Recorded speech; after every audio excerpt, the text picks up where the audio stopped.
It's widely expected that the Knicks are going to make a massive trade for a superstar this offseason. And if they do that, they're likely going to have to trade away significant assets. That begs the question, what would New York be comfortable with trading away in order to get a superstar on this team? Well, thanks to NBA insider Ian Begley, he reveals all of this information. We're going to break down this and so much more today. If you're not already subscribed to the channel, go ahead and hit that subscribe button now. And make sure you have notifications turned on so you don't miss a second of the new content. And now, let's get started. What players would the Knicks trade for a superstar? That's the main question being asked right now. Because given all the reports that have come out recently about the Knicks, we all know if a superstar player becomes available, New York will pounce and do everything in their power to try to get that player on this team. We're talking about the Joker level players, the Giannis Antetokounmpo level players. If they become available, best believe New York will do everything to try to get them on this team. But let's say that happens and one of those players become available. What would New York feel comfortable with giving away to try to get that player on this team? Would they try to protect the core of Julius Randle, Jalen, Brunson, and OG Anunoby, but everybody else would be available? Or, depending on the superstar, would the Knicks feel comfortable in giving up more? Well, thanks to SNY's Ian Begley, we have that information. According to Begley, once again, New York enters the offseason well-positioned for a significant trade, as they have 3 picks in the top 38 of the 2024 NBA draft. And they own all of their future first-round picks and the rights to 3 additional first-rounders. If the Knicks want to upgrade their roster this offseason or down the line, according to Begley, they do. A trade is the most likely option. Begley continues here and states, my read is that any player outside of Jalen Brunson would be available in the right trade, as you'd expect.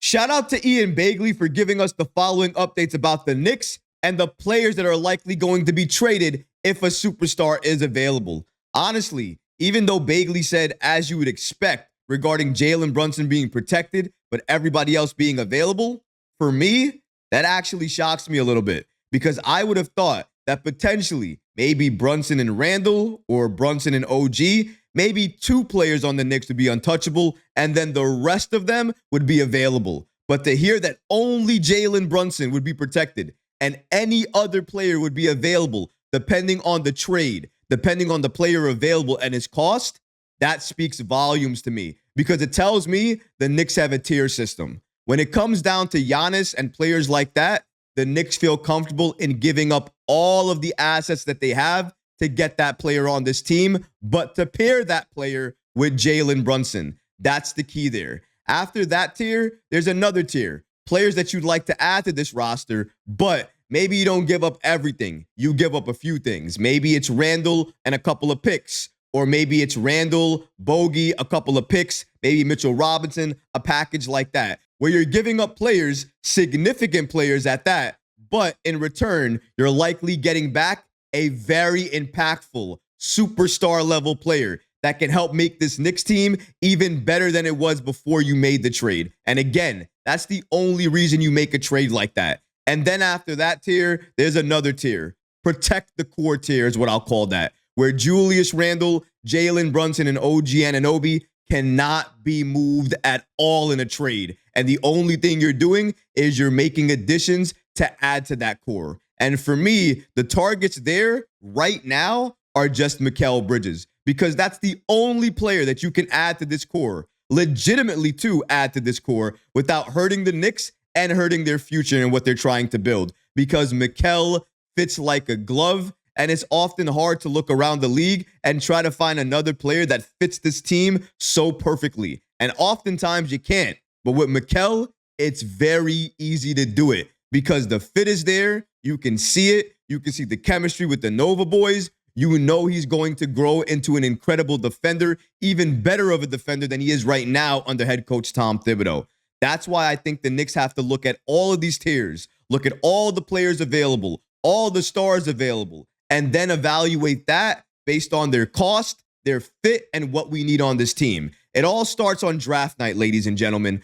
Everything the Knicks are going to do in the offseason, you're going to find that out come draft night. If they draft a center and a wing, that means Mitchell Robinson's likely leaving. OG Anunoby's going to get re-signed. The wing that we drafted is going to be his backup. You're likely going to re-sign iHeart as well. And then what are you doing? You're likely using Bogey. You're likely using picks. And you're using everything else that you can to dangle out there to see if you can get a superstar, a star, an impactful player, whatever you can get to add to this team. I think that's what the Knicks are going to do. Now, clearly, that trade package is going to increase depending on what disgruntled star is available. If that star maybe is Donovan Mitchell, I don't think the Knicks are going to go as aggressively to try to get him because of the season that the Knicks have just had, because of the superstardom that we just saw Jalen Brunson reach. Jalen Brunson doing what he did last season really changed a lot of things for the Knicks, because before last season, you could make the argument that if Donovan Mitchell was available, he would probably be top of the list for the Knicks. This year, though, after what Jalen Brunson did, not really the same. At least according to reports from Ian Begley, the Knicks don't have the same desire to go after Donovan Mitchell as they did in previous seasons, likely because of the evolution of Jalen Brunson and also what we saw this Knicks team do hobbled and injured. When fully healthy, we have the roster that can go all the way to the Eastern Conference Finals. We are built that way. You add pieces to continue to add to that development, the Knicks can go as far as that team can take them. That's why the pieces here are going to matter so much. I don't mind trading Randall, but if I'm trading Randall, I need a superstar back in return. I need a Giannis level player back in return. If I'm not getting that player back, I'm not trading Randall. That's why there's tiers to this. And I think that's exactly the way the Knicks are evaluating everything, because that's the only way to do it. If this player becomes available, then I'm comfortable giving up this. If this level of player becomes available, then I'm comfortable giving up this. And the way you understand that, the way you make those decisions is doing exactly what the Knicks have been doing. Calling around, trying to figure out value, calling about players. And that's exactly what reports have been indicating, because they have been calling, of course, shopping around their picks. But what have they been talking about? Trades. And when you're talking about trades and talking about how to trade your picks, you're always understanding value at the same time. Okay, I'm looking to trade my number 24 and number 25 pick. Based on all the conversations that I've had, these two picks are likely worth maybe the number 15 pick if I package them with a player and moved up, or maybe I can wait here, get a couple of players, and try to utilize those players that I draft along with these other picks that I have, dangle that trade package out there and see what that gets me. The Knicks have a lot of options. They have a lot of directions that they can move, but it all starts on draft night. That's number one. But number two is also, and nobody's really talking about this, Bogey's option. Whatever they do with Bogey's option, that's going to tell you everything they're going to do moving forward. If they pick up his option, they're likely going to trade him, because that makes all of the sense in the world. If they don't pick up his option, it's likely going to mean that they have a trade in mind already to trade him before they need to extend him. Either way, though, what it does mean is a change is coming. I don't think that the Knicks are looking to trade for each and every star available. They're looking for the right fit, and the right fit matters to them more than anything else. Superstar status matters too. If that type of player is available and the fit is crazy good, then yes, everybody basically is on the table except Jalen Brunson. JB has now turned into a superstar. He did it right before our eyes. So because of that, he has now entered a territory that not many people join when you're on the Knicks. Untouchable. He is untouchable. Nobody, and I repeat, nobody out there that the Knicks would feel comfortable trading Jalen Brunson for. JB is a Knick lifer. He is never leaving this franchise. That's it. Now we just have to add to what we're trying to build to New York. JB's a big part of that. In my opinion, Randall is too, and so is OG.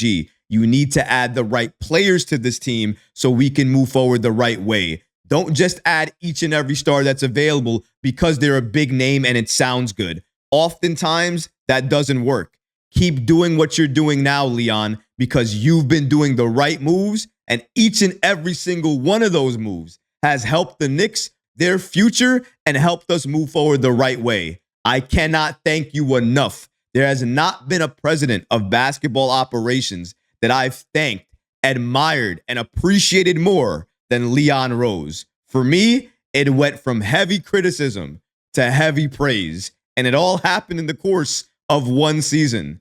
That's what happens, though, when you make the right moves. Leon's not going to let us down, and he's going to make another right move this offseason. And in my opinion, that right move is going to be for a superstar if and when one becomes available.